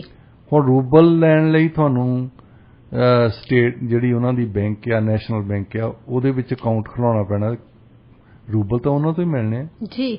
ਹੁਣ ਇਸ ਖਬਰ ਦੇ ਵਿੱਚ ਆ ਕਿ ਸਾਰੀਆਂ ਕੰਪਨੀਆਂ ਜਿਹੜੀਆਂ ਯੂਰਪੀਅਨ ਯੂਨੀਅਨ ਦੀਆਂ, ਉਹਨਾਂ ਨੇ ਰੂਬਲ ਅਕਾਊਂਟ ਖੁਲਾ ਲਏ। ਸੋ ਇਹਦਾ ਮਤਲਬ ਆਪ ਹੀ ਸੈਂਕਸ਼ਨ ਦੀ ਉਲੰਘਣਾ ਕਰ ਰਹੇ ਜੀ। ਉਲੰਘਣਾ ਕਰਨ ਉਹਨਾਂ ਨੇ ਲਾ ਲਏ। ਹੁਣ ਉਲੰਘਣਾ ਕਰਨ ਇਸ ਤਰ੍ਹਾਂ ਲਾ ਲਿਆ ਕਿ ਜੇ ਤਿਹਾਈ ਬੰਦੇ ਨੂੰ ਤੁਸੀਂ ਮੋਹਰੇ ਬਾਲਟੀ ਪਾਣੀ ਦੀ ਰੱਖੀ, ਉਹਨੇ ਵੈਸੇ ਆਉਣਾ ਹੀ ਆਉਣਾ ਪਾਣੀ ਵੱਲ। ਹਾਂਜੀ। ਤੇ ਉਹਨਾਂ ਨੇ ਕਰਤਾ ਵੀ ਤੁਸੀਂ ਜੇ ਗੈਸ ਲੈਣਾ ਹੈ, ਆਇਲ ਲੈਣਾ ਸਾਡੇ ਤੋਂ, ਰੂਬਲ ਦਿਓ ਸਾਨੂੰ ਜੀ। ਉਹਨਾਂ ਨੇ ਅਕਾਊਂਟ ਖੁਲਾ ਲਏ। ਤੇ ਹੁਣ ਇਹਨਾਂ ਦੇ ਕਿੱਧਰ ਗਏ ਸੈਂਕਸ਼ਨ? ਸੈਂਕਸ਼ਨਸ ਦਾ ਤਾਂ ਕੋਈ ਫਿਰ ਮਤਲਬ ਹੀ ਨਹੀਂ। ਉਹ ਮਤਲਬ ਪਲ ਪਲ ਕਰਕੇ ਜਿਹੜੀ ਚੀਜ਼ ਇੰਟਰਸਟ ਦੇ ਵਿੱਚ ਆ ਕਿਸੇ ਵੀ ਨੇਸ਼ਨ ਦੇ, ਨਾ ਕਿਸੇ ਕੰਪਨੀ ਦੇ ਇੰਟਰਸਟ ਦੇ ਵਿੱਚ ਆ, ਉਹ ਕਰੀ ਜਾਂਦੇ ਆ। ਤੇ ਨਾਲ ਦੀ ਨਾਲ 2-4 ਕਿਤੇ ਹਥਿਆਰ ਵੀ ਦੇ ਆਉਂਦੇ ਹੋਣੇ ਯੂਕਰੇਨ ਵਾਲਿਆਂ ਨੂੰ ਵੀ ਤੁਸੀਂ ਲੜੀ ਚੱਲੋ, ਅਸੀਂ ਆਪਣਾ ਬਿਜ਼ਨਸ ਜਿੱਦਾਂ ਪਹਿਲਾਂ ਕਰਦੇ ਸੀ ਉਦਾਂ ਹੀ ਕਰੀ ਜਾਂਦੇ ਹਾਂ। ਜੀ ਬਿਲਕੁਲ ਡਾਕਟਰ ਸਾਹਿਬ, ਤੁਸੀਂ ਬਿਲਕੁਲ ਗੱਲ ਸਹੀ ਕਹੀ ਹੈਗੀ ਹੈ। ਵੈਸੇ ਵੀ ਆਪਾਂ ਜੇ ਦੇਖਿਆ ਆਹ ਲੜਾਈ ਦੇ ਦੌਰਾਨ ਰੂਬਲ ਦੀ ਜਿਹੜੀ ਸਿਚੁਏਸ਼ਨ ਹੈਗੀ ਉਹ ਤਾਂ ਸਟਰੋਂਗ ਹੀ ਹੋਈ ਆ ਜੀ। ਤੇ ਰੁਖ ਕਰਦੇ ਅਗਲੀ ਖਬਰ ਵੱਲ। ਇਜ਼ਰਾਈਲ ਨੇ ਹਿਟਲਰ ਬਾਰੇ ਰੂਸੀ ਵਿਦੇਸ਼ ਮੰਤਰੀ ਸਰਗੇਈ ਲਾਵਰੋਵ ਦੀ ਜਿਹੜੀ ਟਿੱਪਣੀ ਸੀ ਉਹਦੀ ਸਖਤ ਸ਼ਬਦਾਂ ਦੇ ਵਿੱਚ ਉਹਨਾਂ ਨੇ ਨਿੰਦਾ ਕੀਤੀ ਆ। ਉਹਨਾਂ ਨੇ ਕਿਹਾ ਕਿ ਇਹਦੀ ਤਾਂ ਕੋਈ ਮਾਫੀ ਵੀ ਨਹੀਂ ਹੋਣੀ ਚਾਹੀਦੀ। ਵੈਸੇ ਕਾਫੀ ਜ਼ਿਆਦਾ ਆਲੋਚਨਾ ਹੋ ਰਹੀ ਹੈ ਇਹਦੀ। ਦੇਖੋ, ਜਿਹੜੀ ਰਸ਼ੀਅਨ ਫੋਰਨ ਮਿਨਿਸਟਰ ਨੇ, ਇਹ ਪਹਿਲਾਂ ਉਹਨਾਂ ਦਾ ਇੱਕ ਰੀਜ਼ਨ ਸੀ ਜਦੋਂ ਉਹਨਾਂ ਨੇ ਕਿਹਾ ਕਿ ਅਸੀਂ ਯੂਕਰੇਨ ਨੂੰ ਇਸ ਕਰਕੇ ਇਨਵੇਡ ਕਰ ਰਹੇ ਹਾਂ। ਇੱਕ ਤਾਂ ਇਹ ਨੇਟੋ ਦੇ ਮੈਂਬਰ ਬਣਨਾ ਚਾਹੁੰਦੇ ਆ, ਦੂਸਰਾ ਇੱਥੇ ਨਾਜ਼ੀ ਬਹੁਤ ਆ ਜੀ। ਤਾਂ ਉਹਦੀ ਐਕਸਪਲੇਨੇਸ਼ਨ ਦਿੰਦਾ ਉਹ ਅਖੀਰ ਤਾਈਂ ਇੱਥੇ ਚੱਲ ਗਿਆ ਕਿ ਉਹਨੂੰ ਰਿਪੋਰਟਰ ਨੇ ਪੁੱਛ ਲਿਆ ਕਿ ਤੁਸੀਂ ਕਹਿੰਦੇ ਨਾਜ਼ੀ ਬਹੁਤ ਆ, ਦੇਖੋ ਉਹਨਾਂ ਨੇ ਯਹੂਦੀਆਂ ਨੂੰ ਮਾਰਿਆ ਤੇ ਯੂਕਰੇਨ ਦਾ ਜਿਹੜਾ ਪ੍ਰੈਜ਼ੀਡੈਂਟ ਆ ਉਹ ਆਪ ਯਹੂਦੀ ਆ। ਹਾਂਜੀ। ਉਹਨੇ ਆਪ ਹੀ ਡੀਲ ਕਰ ਲੈਣਾ ਉਹਨਾਂ ਨਾਜ਼ੀਆਂ ਨਾਲ। ਅੱਛਾ, ਉਹ ਕਹਿੰਦਾ ਇਹ ਇੱਕ ਸਾਜ਼ਿਸ਼ੀ ਥਿਊਰੀ ਨਹੀਂ ਹੁੰਦੀਆਂ, ਕਨਸਪੀਰੇਸੀ ਥਿਊਰੀਜ਼ ਜਿਹੜੀਆਂ ਮਨੋਂ ਹੀ ਬਣਾਈਆਂ ਹੁੰਦੀਆਂ ਜੀ। ਇੱਕ ਥਿਊਰੀ ਜਿਹੜੀ ਆ ਬੜੀ ਪੁਰਾਣੀ ਆ ਕਿ ਮਾਰਿਆ ਤਾਂ ਹਿਟਲਰ ਨੇ ਯਹੂਦੀਆਂ ਨੂੰ ਆ, ਪਰ ਉਹ ਖੁਦ ਵੀ ਯਹੂਦੀ ਸੀ। ਇਹ ਸਾਜ਼ਿਸ਼ੀ ਥਿਊਰੀ ਆ, ਵੈਸੇ ਇਹ ਪ੍ਰੂਵ ਨਹੀਂ ਕਰ ਸਕੇ ਕੋਈ ਵੀ। ਤੇ ਇਹ ਰਸ਼ੀਅਨ ਫੋਰਨ ਮਿਨਿਸਟਰ ਨੇ ਇਹ ਗੱਲ ਕਹਿਤੀ ਕਿ ਹਿਟਲਰ ਵੀ ਤਾਂ ਯਹੂਦੀ ਸੀ ਜੀ, ਯਹੂਦੀ ਹੋ ਕੇ ਯਹੂਦੀਆਂ ਨੂੰ ਮਾਰਿਆ। ਤੇ ਉਸ ਗੱਲ ਤੇ ਇਜ਼ਰਾਈਲ ਵਾਲਿਆਂ ਨੇ ਬਹੁਤ ਜ਼ੋਰ ਪਾਇਆ ਕਿ ਇਹ ਗੱਲ ਗਲਤ ਹੈ। ਇੱਕ ਸਾਜ਼ਿਸ਼ੀ ਥਿਊਰੀ, ਖਾਸ ਤੌਰ ਤੇ ਇੱਕ ਫੋਰਨ ਮਿਨਿਸਟਰ ਕਹੇ ਇੱਕ ਦੇਸ਼ ਦਾ, ਉਹ ਕਹਿੰਦੇ ਕਿ ਅਸੀਂ ਤਾਂ ਤੁਹਾਡੇ ਹੱਕ 'ਚ ਸੀ, ਅਸੀਂ ਤਾਂ ਚਾਹੁੰਦੇ ਸੀ ਤੁਸੀਂ ਲੜਾਈ ਬੰਦ ਕਰੋ। ਹਾਂਜੀ। ਅਸੀਂ ਉਹਨਾਂ ਬੰਦਿਆਂ ਚੋਂ ਨਹੀਂ। ਇਜ਼ਰਾਈਲ ਵਾਲੇ ਕਦੇ ਇਹ ਨਹੀਂ ਕਹਿੰਦੇ ਸੀ ਕਿ ਯੂਕਰੇਨ ਵਾਲਿਆਂ ਨੂੰ ਅਸੀਂ ਹਥਿਆਰ ਦੇਵਾਂਗੇ, ਤੁਸੀਂ ਲੜੋ ਜੀ, ਤੁਸੀਂ ਆਹ ਕਰੋ। ਉਹ ਕਹਿੰਦੇ ਸੀ ਕਿ ਸਾਡੇ ਆ ਜਾ ਕਰੋ, ਤੁਸੀਂ ਟਰਕੀ ਗਏ ਆ, ਸਾਡੇ ਆ ਜਾਓ, ਇੱਥੇ ਇਜ਼ਰਾਈਲ ਦੇ ਵਿੱਚ ਆ ਜਾਓ। ਜ਼ੇਲੈਂਸਕੀ ਨੂੰ ਵੀ ਅਸੀਂ ਇਹ ਕਹਿੰਦੇ ਆ। ਉਹ ਐਕਚੁਅਲੀ ਦੌਰੇ ਤੇ ਵੀ ਗਏ ਸੀ, ਪ੍ਰਾਈਮ ਮਿਨਿਸਟਰ ਇਜ਼ਰਾਈਲ ਦੇ। ਪਹਿਲਾਂ ਉਹ ਪਿਊਟਨ ਨੂੰ ਮਿਲੇ, ਫਿਰ ਜ਼ੇਲੈਂਸਕੀ ਨੂੰ ਮਿਲ ਕੇ ਆਏ, ਔਰ ਉਹਨਾਂ ਦੋਹਾਂ ਨੂੰ ਹੀ ਉਹਨਾਂ ਨੇ ਕਿਹਾ ਕਿ ਲੜਾਈ ਜਿਹੜੀ ਆ ਬੰਦ ਕਰੋ ਤੁਸੀਂ। ਹਾਂਜੀ। ਜੇ ਤੁਹਾਨੂੰ ਕੋਈ ਇੱਕ ਦੂਜੇ ਨਾਲ ਸਮਝੌਤਾ ਕਰਨਾ, ਸਾਡੇ ਆ ਜਾਓ ਤੁਸੀਂ ਜੀ। ਥਰਡ ਪਾਰਟੀ ਦਾ ਮੀਡੀਏਸ਼ਨ ਜਿਹੜੀ ਆ ਅਸੀਂ ਦੇ ਦੇਵਾਂਗੇ ਤੁਹਾਨੂੰ ਜੀ। ਸੋ ਹੁਣ ਉਹਨਾਂ ਨੂੰ ਗੁੱਸਾ ਆਇਆ ਥੋੜਾ ਜਿਹਾ ਵੀ ਇੱਕ ਪਾਸੇ ਤਾਂ ਯੂਕਰੇਨ ਵਾਲਿਆਂ ਨੂੰ ਕਹਿ ਰਹੇ ਕਿ ਉੱਥੇ ਜਿਹੜਾ ਪ੍ਰੈਜ਼ੀਡੈਂਟ ਜੂਇਸ਼ ਆ ਪਰ ਨਾਜ਼ੀਆਂ ਨੂੰ ਪਾਲਦਾ ਉੱਥੇ, ਤਾਂ ਦੂਜੇ ਪਾਸੇ ਆ ਜਿਹੜੀ ਸਾਜ਼ਿਸ਼ੀ ਥਿਊਰੀ ਆ ਵੀ ਅਡੋਲਫ ਹਿਟਲਰ ਐਕਚੁਅਲੀ ਜੂਇਸ਼ ਸੀ, ਵੀ ਇਦੋਂ ਵੱਡੀ ਝੂਠ ਤਾਂ ਹੋ ਹੀ ਨਹੀਂ ਸਕਦਾ ਜੀ। ਔਰ ਖਾਸ ਤੌਰ ਤੇ ਇੱਕ ਦੇਸ਼ ਦਾ ਅਹਿਮ ਮਿਨਿਸਟਰ ਕਹੇ ਇਹ ਗੱਲ। ਹਾਂਜੀ ਡਾਕਟਰ ਸਾਹਿਬ, ਖਬਰਾਂ ਵੱਲ ਰੁਖ ਕਰਦੇ ਹਾਂ। Chief of Pakistani army general Qamar Javed Bajwa ਨੇ ਗੱਲਬਾਤ ਕੀਤੀ ਆ, ਫੋਨ ਦੇ ਉੱਪਰ ਗੱਲਬਾਤ ਕੀਤੀ ਆ ਬਿਲ ਗੇਟਸ ਦੇ ਨਾਲ। ਉਹਨਾਂ ਦੀ ਗੱਲਬਾਤ ਬਾਰੇ ਦੱਸੋ ਵੀ ਕੀ ਉਹਨਾਂ ਦੀ ਡਿਸਕਸ਼ਨ ਹੋਈ ਆ। ਇੱਥੇ ਇੱਕ ਗੱਲ ਨੋਟ ਕਰਨ ਵਾਲੀ ਕਿ ਜਿਹੜੀਆਂ ਮਲਟੀਨੈਸ਼ਨਲ ਕਾਰਪੋਰੇਸ਼ਨਸ ਆ, ਅਮੀਰ ਲੋਕ ਹੈ ਦੁਨੀਆ ਤੇ, ਇੱਕ ਇਹਨਾਂ ਨੇ ਫਾਊਂਡੇਸ਼ਨਸ ਬਣਾਈਆਂ ਚੈਰੀਟੇਬਲ, ਜਿਹੜੀਆਂ ਕਿ ਦਾਨ ਪੁੰਨ ਕਰਦੀਆਂ ਨੇ। ਹਾਂਜੀ। ਤੇ ਵੈਸੇ ਤਾਂ ਉਹ ਚੈਰੀਟੇਬਲ ਆਰਗੇਨਾਈਜੇਸ਼ਨਸ ਜਿਹੜੀਆਂ ਤਾਂ ਬਣਾਈਆਂ ਕਿ ਟੈਕਸ ਕੰਸੈਸ਼ਨ ਮਿਲਦੇ ਇਹਨਾਂ ਨੂੰ ਜੀ, ਪਰ ਉਹਨਾਂ ਦਾ ਫਾਇਦਾ ਹੁੰਦਾ ਲੋਕਾਂ ਨੂੰ। 1998 ਦੇ ਵਿੱਚ ਬਿਲ ਗੇਟ ਦੀ ਜਿਹੜੀ ਫਾਊਂਡੇਸ਼ਨ ਆ, ਵੈਸੇ ਉਹਦੇ ਮਿਲਿੰਡਾ ਗੇਟ ਵੀ ਨਾਲ ਕਹਿੰਦੇ ਹੁੰਦੇ ਸੀ, ਇਹਨਾਂ ਦੀ ਵਾਈਫ ਵੀ ਹੁੰਦੀ ਸੀ ਜੀ, ਹੁਣ ਤਾਂ ਡਿਵੋਰਸ ਹੋ ਗਿਆ। ਹਾਂਜੀ। ਪਰ ਇਹਨਾਂ ਨੇ ਇੱਕ ਵਰਲਡ ਹੈਲਥ ਆਰਗੇਨਾਈਜੇਸ਼ਨ ਦੇ ਨਾਲ ਰਲ ਕੇ ਇੱਕ ਡਰਾਈਵ ਸ਼ੁਰੂ ਕੀਤੀ ਸੀ ਪੋਲੀਓ ਦੇ ਖਿਲਾਫ। ਹਾਂਜੀ। ਹੁਣ ਪੋਲੀਓ ਦੀ ਬਿਮਾਰੀ ਬਹੁਤ ਘਾਤਕ ਹੈ, 5 ਸਾਲ ਤੋਂ ਛੋਟੇ ਬੱਚਿਆਂ ਨੂੰ ਲੱਗਦੀ ਹੈ। ਇਹ ਸਪਾਈਨਲ ਕੋਰਡ ਨੂੰ, ਜਿਹਨੂੰ ਅਸੀਂ ਰੀੜ੍ਹ ਦੀ ਹੱਡੀ ਕਹਿੰਦੇ ਹਾਂ, ਉਹਨੂੰ ਬਿਮਾਰੀ ਲੱਗਦੀ ਆ ਔਰ ਉਹਦੇ ਨਾਲ ਬੱਚਿਆਂ ਨੂੰ ਅਧਰੰਗ ਹੋ ਜਾਂਦਾ, ਕਈ ਬੱਚੇ ਮਰ ਜਾਂਦੇ ਆ। ਤੇ ਇਹਨਾਂ ਨੇ ਡਰਾਈਵ ਕੀਤੀ ਕਿ ਸਾਡੇ ਤੋਂ ਵਰਲਡ ਹੂ ਨੇ ਕਿਹਾ ਉਹਨਾਂ ਨੂੰ ਕਿ ਸਾਡੇ ਤੋਂ ਇਸ ਵੇਲੇ ਵੈਕਸੀਨ ਹੈਗੀ ਹੈ ਜਿਹਨੂੰ ਅਸੀਂ ਕਹਿੰਦੇ ਪੋਲੀਓ ਡ੍ਰੌਪਸ, ਹਾਂਜੀ, ਜਿਹੜੇ ਮੂੰਹ ਦੇ ਵਿੱਚ ਪਾਉਂਦੇ ਬੱਚਿਆਂ ਦੇ ਜੀ, ਤੇ ਉਹਦੇ ਨਾਲ ਉਹਨਾਂ ਦੀ ਇਮਿਊਨਿਟੀ ਬਣ ਜਾਂਦੀ ਹੈ ਤੇ ਇਸ ਕਰਕੇ ਪੋਲੀਓ ਲੱਗਦੀ ਨਹੀਂ।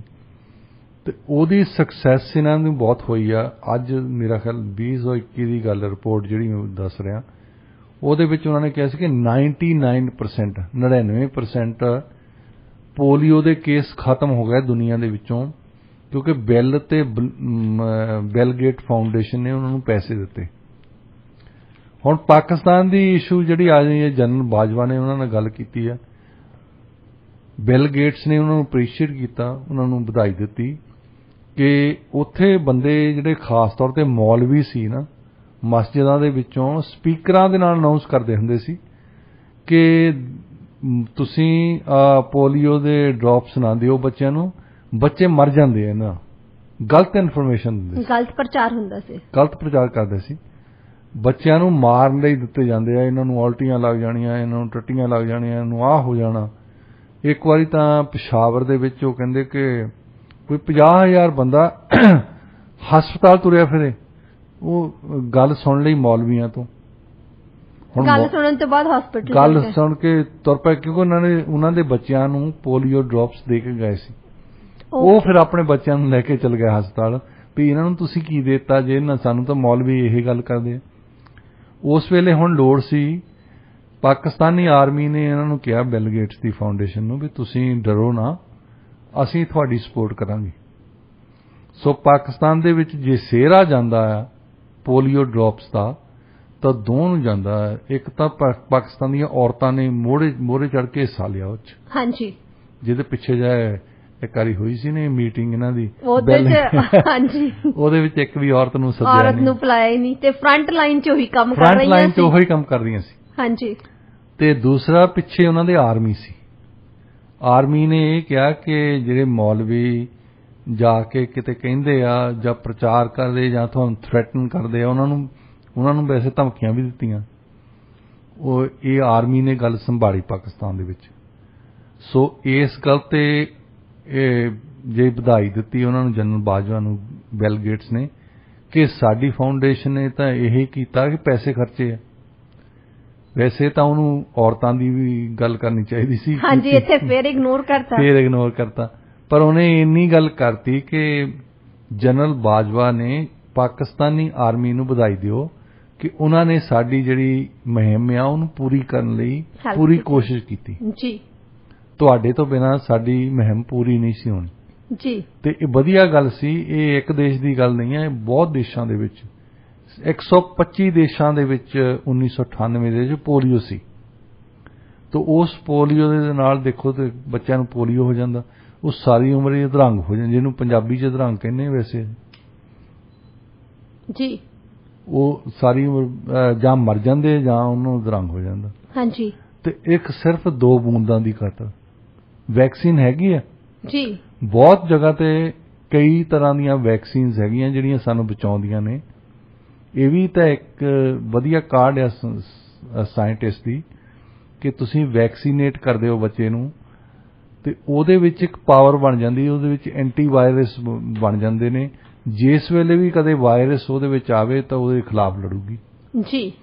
ਹੁਣ ਪ੍ਰਚਾਰ ਕਰਨ ਵਾਲੇ ਜਿਹੜੇ ਖਾਸ ਤੌਰ ਤੇ ਧਾਰਮਿਕ ਬੰਦੇ ਆ, ਹਾਂਜੀ, ਇਹਨਾਂ ਨੇ ਐਤਕੀ ਵੀ ਰੌਲਾ ਪਾਇਆ ਸੀ ਜਦੋਂ ਕੋਵਿਡ ਹੋਈ ਸੀ। ਜੀ। ਕੋਵਿਡ ਵੇਲੇ ਪਾਕਿਸਤਾਨ ਦੇ ਵਿੱਚ ਇਹ ਕਹਿੰਦੇ ਸੀ ਕਿ ਇਹ ਯਹੂਦੀਆਂ ਨੇ ਬਿਮਾਰੀ ਫੈਲਾਈ ਆ, ਇੱਥੇ ਚਾਈਨੀਜ਼ ਦੀ ਨਾਂ ਲੈਂਦੇ ਸੀ। ਹਾਂਜੀ। ਤਾਂ ਉੱਥੇ ਕਹਿੰਦੇ ਕਿ ਯਹੂਦੀਆਂ ਨੇ। ਇਹ ਟੀਕਾ ਨਾ ਲਵਾਇਓ ਜੀ। ਟੀਕਾ ਲਵਾਉਣ ਨਾਲ ਤੁਸੀਂ ਕਮਜ਼ੋਰ ਹੋ ਜਾਣਾ। ਹਾਂਜੀ। ਤੇ ਉਹਨਾਂ ਨੇ ਇਹਦੇ ਬਾਵਜੂਦ ਵੀ ਨਾ ਇਹ ਜੋ ਕੁਛ ਕਹਿੰਦੇ ਰਹੇ ਫੇਰ ਵੀ ਉਹਨਾਂ ਨੇ ਸਾਰਿਆਂ ਦੇ ਟੀਕੇ ਲਾ ਦਿੱਤੇ। ਜੀ। ਵੈਕਸੀਨੇਟਡ ਕਰਤਾ ਪੂਰਾ ਫੁੱਲੀ। ਜੀ। ਪਰ ਇਹਨਾਂ ਦੀ ਆਪੋਜੀਸ਼ਨ ਹਮੇਸ਼ਾ ਹੀ ਰਹਿੰਦੀ ਹੈ। ਹਾਂਜੀ ਡਾਕਟਰ ਸਾਹਿਬ। ਡਾਕਟਰ ਸਾਹਿਬ ਵੈਸੇ ਕਹਿੰਦੇ ਆ ਵੀ ਹਰ ਇੱਕ ਚੀਜ਼ ਦੀ ਉਹਦਾ ਇੱਕ ਪ੍ਰਾਈਸ ਹੁੰਦੀ ਆ, ਵੀ ਜੇ ਕੁਝ ਪਾਉਣਾ ਹੋਵੇ ਤਾਂ ਕੁਝ ਕਮਾਉਣਾ ਵੀ ਪੈਂਦਾ। ਆਪਾਂ ਵੈਸੇ ਸੁਣਦੇ ਆ ਆਮ।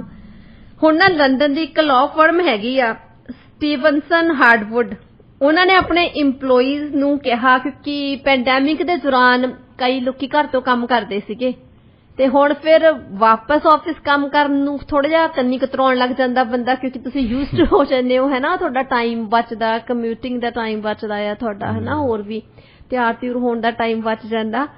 ਤੇ ਉਹ ਫਰਮ ਕਹਿੰਦੇ ਕਿ ਚਲੋ ਠੀਕ ਹੈ ਜੀ, ਨੋ ਪ੍ਰੋਬਲਮ, ਜਿਹੜੇ ਬੰਦੇ ਘਰ ਤੋਂ ਪਰਮਾਨੈਂਟਲੀ ਕੰਮ ਕਰਨਾ ਚਾਹੁੰਦੇ ਸਾਨੂੰ ਕੋਈ ਆਬਜੈਕਸ਼ਨ ਨਹੀਂ, ਪਰ ਜਿਹੜੀ ਤੁਹਾਡੀ ਸੈਲਰੀ ਹੈਗੀ ਉਹ ਤੇ 20% ਕੱਟ ਲੱਗ ਜਾਣਾ, ਮਤਲਬ ਕਿ ਤੁਹਾਨੂੰ 20% ਘੱਟ ਮਿਲੂਗੀ ਸੈਲਰੀ। ਜੀ।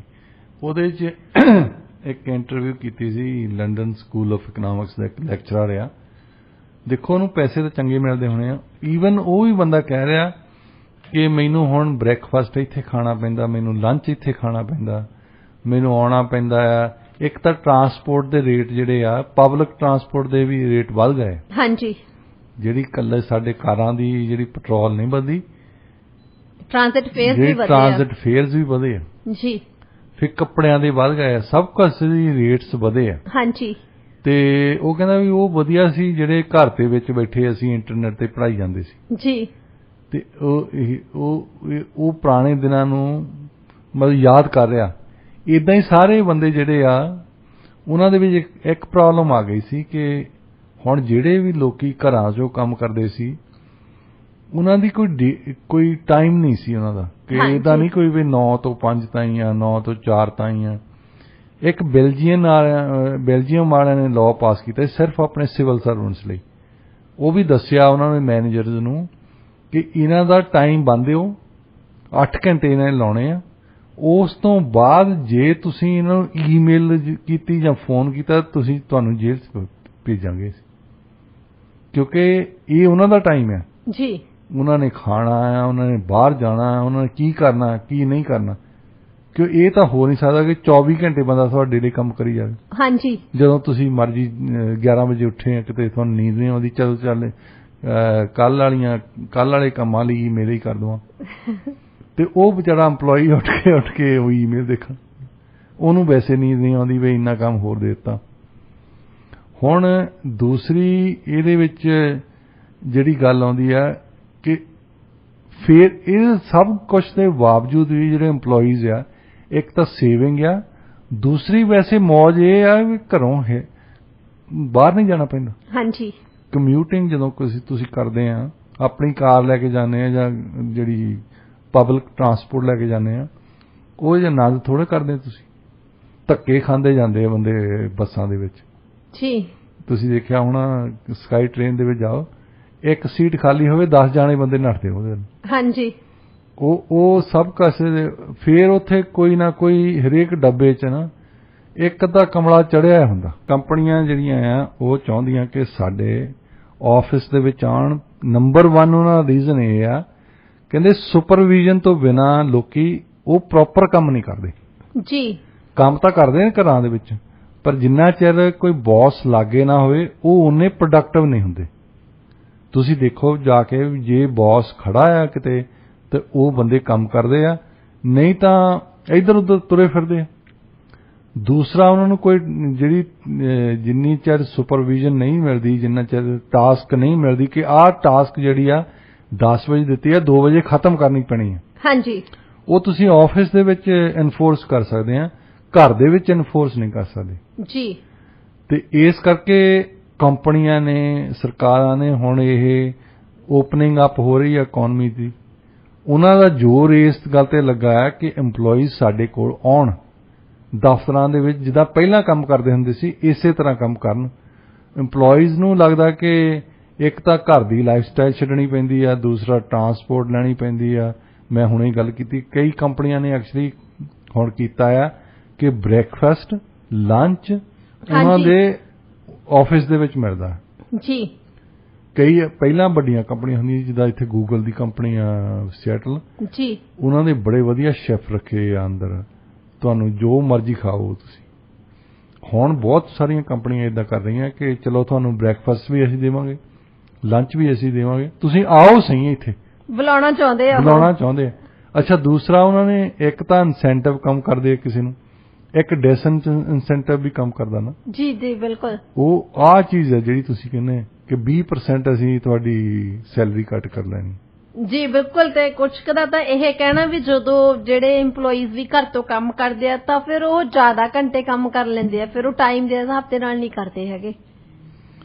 ਟਾਈਮ ਉਹਨਾਂ ਦਾ ਇੰਦਾ ਹੁੰਦਾ ਵੀ ਚੱਲ ਹੁਣ ਮੈਂ ਬਾਹਰ ਜਾਣਾ ਤਾਂ ਜਾ ਆਉਣਾ, ਕੋਈ ਗੱਲ ਨਹੀਂ, ਜੇ ਮੈਂ ਆ ਘਰ ਦੇ ਵਿੱਚ ਆਪਣੇ ਕੱਪੜੇ ਸਾਫ਼ ਕਰਨੇ ਕਰ ਲੈਣਾ। ਤੇ ਉਹਨਾਂ ਨੇ ਇਹ ਨਹੀਂ ਹੈ ਜਦੋਂ ਤੁਸੀਂ ਦਫ਼ਤਰ ਜਾਂਦੇ ਆ ਤੁਸੀਂ 9 ਵਜੇ ਸ਼ੁਰੂ ਕਰ ਦਿੱਤਾ 5 ਵਜੇ ਖਤਮ ਕਰਕੇ ਜਾਓਗੇ। ਹਾਂਜੀ। ਤੇ ਘਰ ਦੇ ਵਿੱਚ ਇਦਾਂ ਦਾ ਟਾਈਮ ਬਣਾਉਣਾ ਬੜਾ ਮੁਸ਼ਕਲ ਹੁੰਦਾ ਜੀ। ਕਿਸੇ ਦੇ ਕੋਲ ਵੀ ਕੋਈ ਇੰਨਾ ਡਿਸਪਲਿਨ ਹੈ ਨਹੀਂ ਕਿ 9 ਵਜੇ ਕੰਮ ਸ਼ੁਰੂ ਕਰੇ ਤਾਂ 5 ਵਜੇ ਖਤਮ ਕਰ ਦੇਵੇ। ਨਹੀਂ, ਕਿਉਂਕਿ ਘਰ ਦੇ ਮਾਹੌਲ ਦਾ ਵੀ ਥੋੜਾ ਜਿਹਾ ਫਰਕ ਪੈਂਦਾ, ਬੰਦਾ ਥੋੜਾ ਕੰਫਰਟ ਜ਼ੋਨ 'ਚ ਚਲੇ ਜਾਂਦਾ ਜੀ।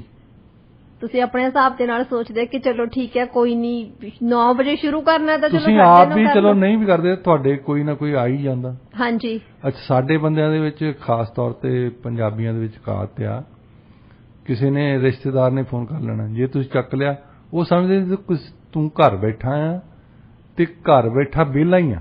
ਹਾਂਜੀ। ਲੈ ਚੰਗਾ ਹੋਇਆ ਤੂੰ ਮਿਲ ਗਿਆ ਸੀ, ਮੈਂ ਵੈਨਕੂਵਰ ਜਾਣਾ ਸੀ, ਆਈ ਮੈਨੂੰ ਛੱਡ ਕੇ ਆਈ ਜਰਾ। ਹਾਂਜੀ। ਬਸ ਤੁਸੀਂ ਇਸ ਕੰਮ ਤੇ ਬਣ ਜਾਂਦੇ ਕਿ ਉਹਨਾਂ ਨੂੰ ਕਿਤੇ ਛੱਡਣਾ, ਕਿਤੇ ਚੱਕਣਾ, ਕਿਤੇ ਡਾਕਟਰ ਦੇ ਜਾਣਾ, ਕਿਤੇ ਨਹੀਂ ਜਾਣਾ। ਉਹ ਇਹ ਨਹੀਂ ਸੋਚਦੇ ਵੀ ਘਰ ਬੈਠਾ ਕੰਮ ਵੀ ਕਰ ਰਿਹਾ ਹੋਊਗਾ ਸ਼ਾਇਦ ਜੀ। ਜਦੋਂ ਹੁਣ ਘਰ ਤੋਂ ਕੰਮ ਕਰਨ ਦਾ ਮਤਲਬ ਇਹ ਥੋੜੀ ਹੈ ਕਿ ਬੰਦਾ ਵਿਹਲਾ ਹੈ ਨਾ, ਵਰਕ ਫਰਮ ਹੋਮ ਦਾ ਮਤਲਬ ਹੈ ਕਿ ਉਹਦੇ ਜਿਹੜੇ ਆਵਰਸ ਹੈਗੇ ਉਹ ਵਰਕਿੰਗ ਆਵਰਸ ਹੀ, ਉਹਦੀ ਰਿਸਪੈਕਟ ਕਰਨੀ ਚਾਹੀਦੀ ਹੈ ਵੈਸੇ। ਆਹੋ, ਪਰ ਲੋਕੀ ਸੋਚਦੇ ਆ ਚੱਲ ਕੋਈ ਗੱਲ ਨਹੀਂ, ਆ ਕੇ ਕੰਮ ਕਰ ਲਈ, ਕੋਈ ਵੱਡੀ ਗੱਲ ਨਹੀਂ ਹੈ, ਕੰਪਿਊਟਰ ਤੇ ਹੀ ਲੱਗਾ ਆ, ਤੂੰ ਕਿਹੜਾ ਇੱਥੇ ਛੱਤਾਂ ਲਾਉਣ ਲੱਗਾ ਆ। ਜੀ ਡਾਕਟਰ ਸਾਹਿਬ ਬਿਲਕੁਲ। ਸਾਡੇ ਇਹ ਵੀ ਹੈ ਗੱਲ, ਜਿਹੜੀ ਗੱਲ ਲਿਖਤੀ ਕਰਨੀ ਹੁੰਦੀ ਹੈ ਉਹਨੂੰ ਅਸੀਂ ਕੰਮ ਹੀ ਨਹੀਂ ਸਮਝਦੇ। ਹਾਂਜੀ ਹਾਂਜੀ। ਲਿਖਤੀ ਕੰਮ ਨੂੰ ਅਸੀਂ ਕੰਮ ਸਮਝਦੇ ਪੱਠੇ ਪਾਉਣੇ, ਦਾਤੀ ਨਾਲ ਚਾਰਾ ਵੱਢਣਾ, ਜਿਹੜਾ ਮਤਲਬ ਮਿਹਨਤ ਕਰਨ ਵਾਲਾ, ਜਿਹੜਾ ਫਿਜ਼ੀਕਲ ਜੌਬਸ ਜਿਹੜੀਆਂ ਹੁੰਦੀਆਂ ਉਹਨੂੰ ਕੰਮ ਸਮਝਦੇ ਆ। ਦੂਸਰੇ ਨੂੰ ਕਹਣਾ, ਮੈਨੂੰ ਕੋਈ ਬੰਦਾ ਕਹਿੰਦਾ ਕਿ ਮੈਂ ਲੈਕਚਰ ਦੇ ਕੇ ਆਇਆ, 3 ਘੰਟੇ ਦਾ ਸਾਡਾ ਲੈਕਚਰ ਹੁੰਦਾ। ਹਾਂਜੀ। ਤੇ ਮੈਂ ਕਿਹਾ ਯਾਰ ਥੱਕੇ ਪਏ ਆ, ਕਿਤੇ ਬੈਠੀਏ। ਕਹਿੰਦਾ ਲੈ ਯਾਰ ਤੂੰ ਬੋਲਦਾ ਹੀ ਥੱਕ ਗਿਆ। ਹੁਣ ਉਹਦਾ ਕੀ ਜਵਾਬ ਦੇ ਬੰਦਾ ਵੀ ਬੋਲਦਾ ਵੀ ਥੱਕ ਜਾਂਦਾ ਐਕਚੁਅਲੀ। ਜੀ ਬਿਲਕੁਲ। ਤੁਹਾਡੇ ਕੋਲ ਵੈਸੇ ਵਾਕਈ ਵਿੱਚ ਕਈ ਵਾਰੀ ਤਾਂ ਦੇਣ ਨੂੰ ਜਵਾਬ ਨਹੀਂ ਹੁੰਦਾ, ਜੋ ਕਿ ਤੁਹਾਨੂੰ ਸਾਹਮਣੇ ਤੋਂ ਬੰਦਾ ਕਿ ਤੂੰ ਕੀ ਕੀਤਾ, ਬੈਠ ਕੇ ਕੰਮ ਹੀ ਤਾਂ ਕੀਤਾ ਸੀਗਾ, ਕੁਝ ਵੀ ਨਹੀਂ। ਉੱਥੇ ਖੜਾ ਸੀ, ਉੱਥੇ ਬੋਲੀ ਜਾਂਦਾ ਸੀ। ਜਾਣੀ ਇਹ ਕੰਮ, ਇਹਨੂੰ ਕੰਮ ਨਹੀਂ ਸਮਝਿਆ ਜਾਂਦਾ ਕਿ ਬੰਦਾ ਬੋਲਦਾ ਸੀ ਉੱਥੇ। ਹਾਂਜੀ। ਜਾਂ ਜੇ ਕੋਈ ਕੰਪਿਊਟਰ ਤੇ ਲੱਗਾ ਆ ਕਹਿਣਾ ਆਹ ਕੋਈ ਕੰਮ ਥੋੜਾ ਤੂੰ ਉਂਗਲੀਆਂ ਮਾਰੀ ਜਾਂਦਾ ਉੱਥੇ। ਹਾਂਜੀ। ਇਹ ਕੰਮ ਥੋੜਾ, ਕੰਮ ਤਾਂ ਹੋਣਾ ਚਾਹੀਦਾ ਵੀ ਤੂੰ ਛੱਤ ਤੇ ਚੜਿਆ ਤੇ ਥੱਲਿਓਂ ਆ ਰਿਹਾ ਸ਼ਿੰਗਲਸ ਦਾ ਉਹ ਲਾਈ ਜਾਂਦਾ। ਹਾਂਜੀ। ਕੋਈ ਮਿਹਨਤ ਵਾਲਾ ਹੋਵੇ, ਜਿਹੜਾ ਫਿਜ਼ੀਕਲ ਕੰਮ ਹੋਵੇ। ਹਾਂਜੀ। ਇਹ ਕੰਮ ਆ, ਦੂਸਰਾ ਕੰਮ ਨਹੀਂ ਜੀ। ਤੁਸੀਂ ਬੈਠੇ ਆ ਲਿਖਦੇ ਆ, ਕੋਈ ਲੇਖਕ ਬੰਦਾ ਆ ਉਹ ਕਹਿੰਦਾ ਵੀ ਯਾਰ ਮੈਂ ਕੋਈ ਕਵਿਤਾ ਲਿਖ ਰਿਹਾ, ਅਸੀਂ ਕਹਿੰਦੇ ਉਹ ਕੋਈ ਗੱਲ ਨਹੀਂ ਕੱਲ ਨੂੰ ਫੇਰ ਜਾਗਣਾ, ਤੈਨੂੰ ਫੇਰ ਚੇਤੇ ਆ ਜਾਣੀ ਹੈ। ਹਾਂਜੀ ਐਕਚੁਅਲੀ ਜਿਹੜੇ ਆਰਟਿਸਟ ਲੋਕ ਹੁੰਦੇ ਆ ਹਨਾ ਉਹਨਾਂ ਨੂੰ ਵੀ ਲੋਕੀ ਬਹੁਤੇ ਲੋਕ ਨਹੀਂ ਮਤਲਬ ਸਾਰਿਆਂ ਦੀ ਗੱਲ ਨਹੀਂ ਕਰਦੇ ਕੁਝ ਲੋਕ ਉਹਨਾਂ ਨੂੰ ਵੀ ਸੀਰੀਅਸ ਨਹੀਂ ਲੈਂਦੇ ਕਹਿੰਦੇ ਨੇ ਤਾਂ ਲਿਖਣਾ ਹੀ ਆ ਜਿਵੇਂ ਕਵਿਤਾ ਲਿਖਣੀ ਜਾਂ ਕੁਝ ਵੀ ਆ ਸ਼ਾਇਰੀ ਲਿਖਣੀ ਆ ਕੋਈ ਵੀ ਚੀਜ਼ ਲਿਖਣੀ ਆ ਉਹ ਏਦਾਂ ਸਮਝਦੇ ਵੀ ਚੱਲ ਤੂੰ ਕਾਰ ਵੀ ਡਰਾਈਵ ਕਰੀ ਚੱਲ ਨਾਲ ਸੋਚੀ ਚੱਲ ਕਵਿਤਾ ਹੀ ਲਿਖਣੀ ਆ ਹਾਂਜੀ ਕੋਈ ਵੱਡੀ ਗੱਲ ਨਹੀਂ ਹੈ ਜੀ ਕਵਿਤਾ ਲਿਖਦੇ ਨੇ ਕਿਹੜੀ ਕਹੀ ਚਲਾਉਣੀ ਹੈ ਜੀ ਸੋ ਸਾਡੇ ਮਨ ਦੇ ਵਿੱਚ ਜਿਹੜੀ ਮੈਂਟਲ ਲੇਬਰ ਆ ਨਾ ਉਹ ਅਜੇ ਤੱਕ ਬੈਠੀ ਨਹੀਂ ਜੀ ਮੈਂਟਲ ਲੇਬਰ ਵੀ ਕੋਈ ਚੀਜ਼ ਹੁੰਦੀ ਹੈ ਹਾਂਜੀ ਬਿਲਕੁਲ ਤੇ ਜਿਹੜੀ ਕਿ ਅਸੀਂ ਘਰ ਬੈਠੇ ਜਿਹੜੇ ਅਸੀਂ ਯੂਜ਼ ਟੂ ਹੋ ਜਾਂਦੇ ਹਾਂ ਜਿਹੜੇ ਦਫ਼ਤਰਾਂ ਦੇ ਵਿੱਚੋਂ ਕੱਢਿਆ ਹੁਣ ਲੋਕੀ ਜਾਣਗੇ ਜਿੱਦਾਂ ਇਹ ਲੰਡਨ ਵਾਲੀ ਫਰਮ ਨੇ ਕੀਤਾ ਹੈ ਹਾਂਜੀ ਪੈਸੇ ਜਦੋਂ ਘਟਾਉਣੇ ਆ ਨਾ ਫੇਰ ਨੱਠਦੇ ਆ ਉੱਥੇ ਜੀ ਬਿਲਕੁਲ ਕਿ ਜੇ ਸਾਡੇ ਪੈਸੇ ਘਟ ਗਏ ਫੇਰ ਤਾਂ ਕੰਮ ਕਰਨ ਦਾ ਕੋਈ ਫਾਇਦਾ ਕੋਈ ਨਹੀਂ ਹਾਂਜੀ ਹਾਂਜੀ ਸੋ ਇਨਸੈਂਟਿਵ ਜਿਹੜਾ ਉਹ ਡਿਸਇਨਸੈਂਟਿਵ ਹੋ ਗਿਆ ਅੱਗੇ ਜੀ ਡਾਕਟਰ ਸਾਹਿਬ ਹੁਣ ਦੱਸੋ ਜੀ ਅੱਜ ਦਾ ਵਿਚਾਰ ਕੀ ਹੈ ਸਿਆਣੇ ਕਹਿੰਦੇ ਕਿ ਜਿੰਨਾ ਵੱਡਾ ਵੇਰਵਾ ਉਨਾ ਵੱਡਾ ਝੂਠ ਜੀ ਬਿਲਕੁਲ ਇਸ ਨੋਟ ਤੇ ਅਸੀਂ ਅੱਜ ਦਾ ਪ੍ਰੋਗਰਾਮ ਇੱਥੇ ਹੀ ਸਮਾਪਤ ਕਰਦੇ ਹਾਂ ਤੁਹਾਡੇ ਨਾਲ ਮੁਲਾਕਾਤ ਹੋਏਗੀ ਕੱਲ ਨੂੰ ਠੀਕ ਸਵੇਰੇ 7 ਵਜੇ ਦੀਆਂ ਖਬਰਾਂ ਤੋਂ ਬਾਅਦ ਪ੍ਰੋਗਰਾਮ ਤੁਹਾਨੂੰ ਕਿਹੋ ਜਿਹਾ ਲੱਗਿਆ ਸਾਨੂੰ ਦੱਸਣਾ ਜ਼ਰੂਰ ਪ੍ਰੋਗਰਾਮ 'ਚ ਸਾਥ ਦੇਣ ਲਈ ਬਹੁਤ ਬਹੁਤ ਸ਼ੁਕਰੀਆ